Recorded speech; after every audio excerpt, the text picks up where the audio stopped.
Assalamualaikum semua. Hari ini hari yang ke-17 saya berpuasa.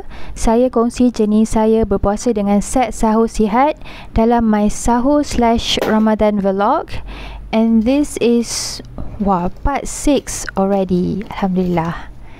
Saya decide untuk amalkan set ini setiap kali sahur untuk support proses autophagy ketika berpuasa. Saya ambil jahu soya protein untuk bantu pemulihan sel badan, bersihkan saluran darah, buang lemak-lemak yang jahat, cantikkan my hormone level dan untuk kulit yang lebih sihat insya-Allah. Lactoberry pula bantu untuk sejahterakan usus saya yang kurang sihat ini.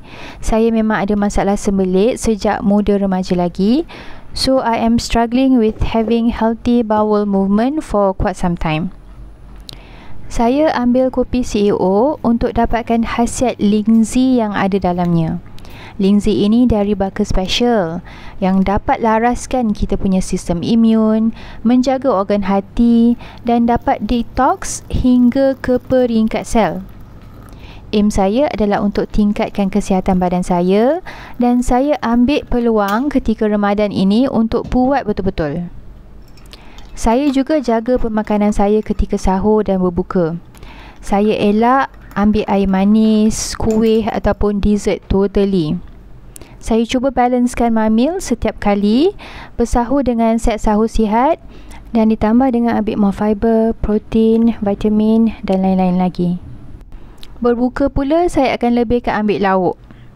Nasi saya memang ambil everyday because Mak Saleh cakap nasi is life. Oh well, kita sebenarnya boleh ambil apa-apa makanan yang kita suka dengan kadar yang berpada-pada lah. Okay, insyaAllah.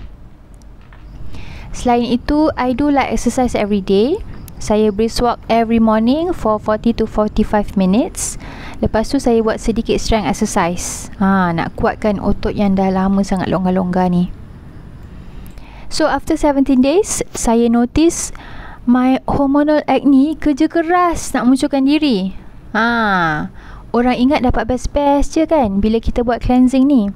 Tapi no, hakikatnya dalam natural healing mesti keluarkan dulu yang kotor-kotor. Bagi yang ada masalah hormon bercelaru macam saya, you may get this kind of reaction too. Favorite spot dia akan keluar is dekat dagu. Always the same spot. And ada pula a few keluar tempat lain, menjadi-jadi pula dia. Itu je lah benda yang tak best yang saya dapat bila ambil set sahur ni. Yang best pula saya akan share dalam next video lah.